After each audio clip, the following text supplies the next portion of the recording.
La question suivante porte sur la promenade urbaine et la parole est à Pierre Licien. Merci, monsieur le maire. Le projet de promenade urbaine Barbès-Chapelle-Stalingrad est un projet phare de votre mandature, porté également par les maires des 19e et 10e arrondissements. Et c'est un projet également très attendu par les riverains et les usagers des boulevards de la Chapelle et de la Villette. La finalité du projet est de permettre la réappropriation de l'espace public par les piétons en proposant des services, animations et nouveaux usages, tout en poursuivant un objectif de désencombrement et d'élargissement du terre-plein central et des trottoirs, et dans un principe de limitation de la circulation automobile. Le projet vise également à améliorer l'éclairage public sous le métro aérien pour mettre en lumière l'architecture de cet ouvrage. Depuis 2014, les réunions d'information et de concertation se sont succédées, permettant aux riverains, associations et conseils de quartier de participer à l'élaboration de ce projet, conformément à votre volonté ainsi que celle des maires d'arrondissement précités. Pourtant, il semblerait que les objectifs de ce grand projet structurant pour le nord-est parisien aient été considérablement revus à la baisse, ce qui suscite l'inquiétude et l'incompréhension des riverains et des commerçants. En effet, depuis la cessation du partenariat entre la Ville de Paris et l'agence Atelier Architecture Autogérée, le projet se poursuit sans architecte et est piloté par les services de la ville. Les différents acteurs situés tout le long du boulevard et en tout cas à proximité de la future promenade urbaine ne sont pas ou que très peu associés à l'élaboration du projet, contrairement à la volonté initiale, alors que leur bonne intégration dans le projet global est un facteur essentiel de sa réussite. Je pense au Luxor, à la Riboisière, le Centre Barbara, le Théâtre des Bouffes du Nord, les autres sont écrits dans le texte. Le projet n'ayant toujours pas de cohérence globale et la fin de mandature approchant, la ville semble être engagée dans une course contre la montre pour occuper rapidement l'espace, et les intentions affichées et les pistes évoquées à l'origine du projet semblent être balayées, laissant craindre des aménagements à minima et à moindre coût, sans cohérence fonctionnelle ni esthétique globale, et surtout déconnectées du contexte propre à chacune des séquences de la promenade. Les associations et les riverains craignent que le projet aboutisse finalement à un enchevêtrement d'objets modulables en matériaux recyclés, des cartons, des palettes, des rondins, blocs de béton, comme il y a déjà pu avoir lieu sur certains d'autres projets d'aménagement dans d'autres sites à Paris. Depuis la dernière réunion qui s'est tenue le 15 mai dernier en mairie du 18e, aucune nouvelle réunion d'information n'est à ce jour programmée, laissant pressentir un projet mené dans la précipitation et au mépris de la concertation inhérente à son élaboration. Alors, monsieur le maire, les questions sont assez simples. Quel est l'état d'avancement du projet de la promenade urbaine? L'esprit général et la vision d'ensemble du projet tel qu'il a été présenté à l'origine est-il toujours partagé par la Ville de Paris et par vous-même? Qui pilote l'élaboration et la mise en œuvre de ce projet? Et est-ce que la Ville a prévu de faire appel à une nouvelle agence après la cessation du partenariat? Comment les acteurs commerciaux et culturels situés tout au long de la promenade sont-ils associés à l'élaboration du projet et comment est-ce que la ville envisage leur rôle dans la vie quotidienne de la future promenade? Et enfin, une réunion publique d'information est-elle prévue prochainement? Je vous remercie. Bien, merci pour cette question qui va me donner l'occasion de donner quelques éléments de réponse, puisque ce projet que j'ai porté dans le programme que nous proposions aux habitants du 18e, qui a été validé par eux et qui était porté à l'époque par Rémi Ferraud, candidat dans le 10e arrondissement, poursuit son chemin. Comme tous les grands projets urbains, c'est des projets qui sont longs, et celui-là d'autant plus que nous avons souhaité et nous avons mis en œuvre une concertation importante qui continue et que par ailleurs le secteur a été impacté par des réalités qui dépassaient le 18e ou le 10e arrondissement, mais qui ont fortement impacté ce projet, aussi bien dans sa conception, c'est la réalité de l'évolution du quartier de la Chapelle, les grands campements de migrants, que dans sa temporalité, avec les travaux qui ne vous ont sans doute pas échappé de la RATP, qui sont des travaux de très grande importance et qui occupent une partie importante de l'espace. Mais finalement, ces contraintes ont aussi été, et c'est toujours comme ça qu'il faut vivre les contraintes, des occasions de faire encore plus et encore mieux. Et donc le travail de concertation a eu lieu, il se poursuit, non plus tellement sur l'aménagement, puisque pour le coup nous avons assez largement abouti, mais sur la question des usages, sur lesquels nous continuons à travailler.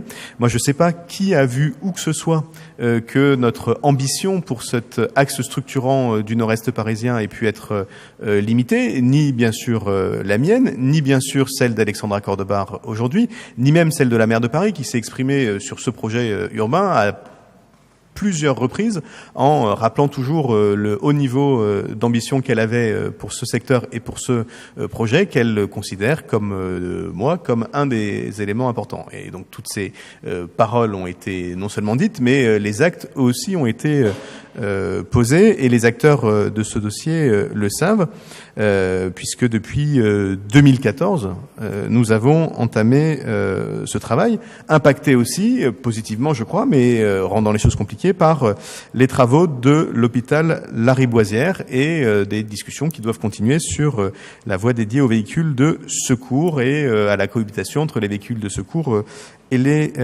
cyclistes.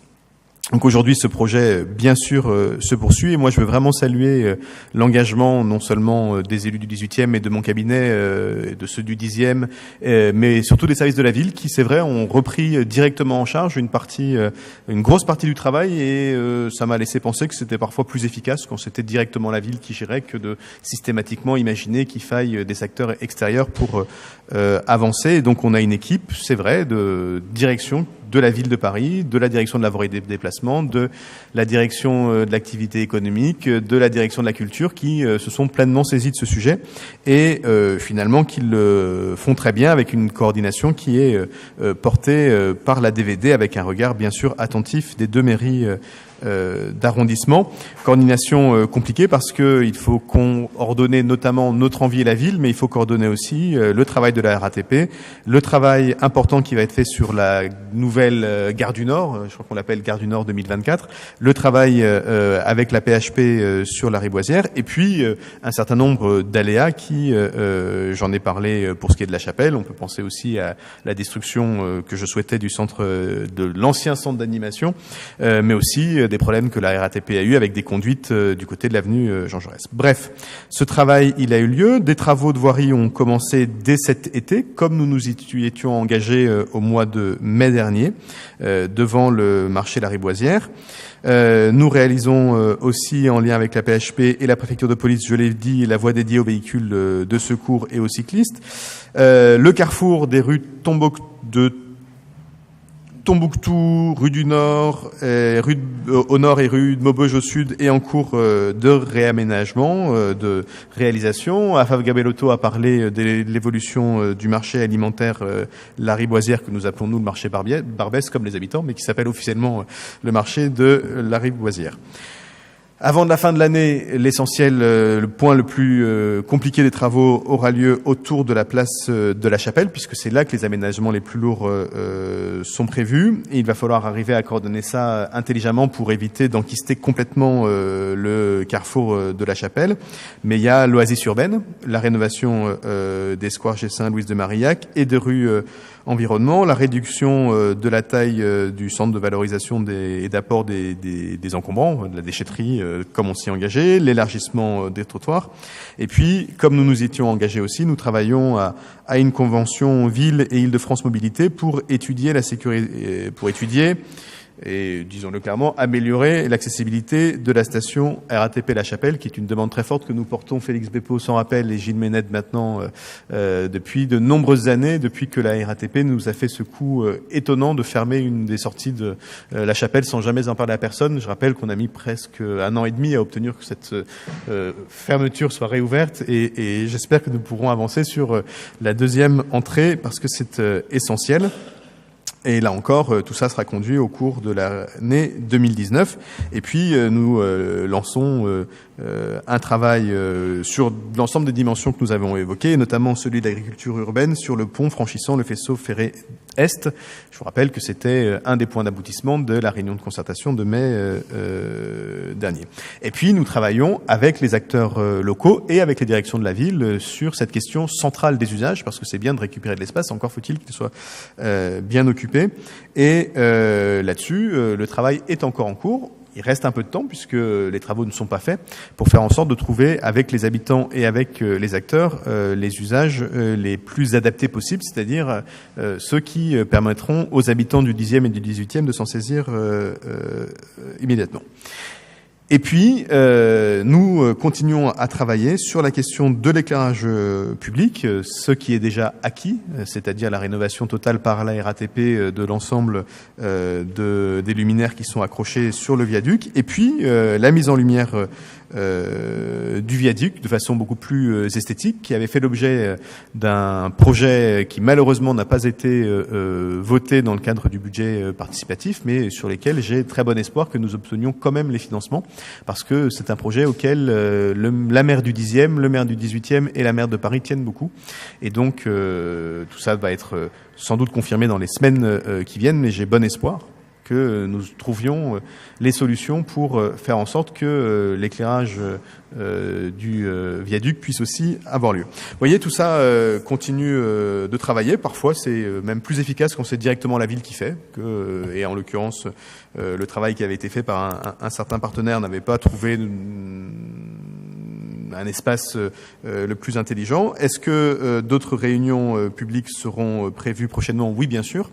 Sans doute avant la fin de l'année, de toute façon pour faire le point sur les travaux qui ont déjà été faits.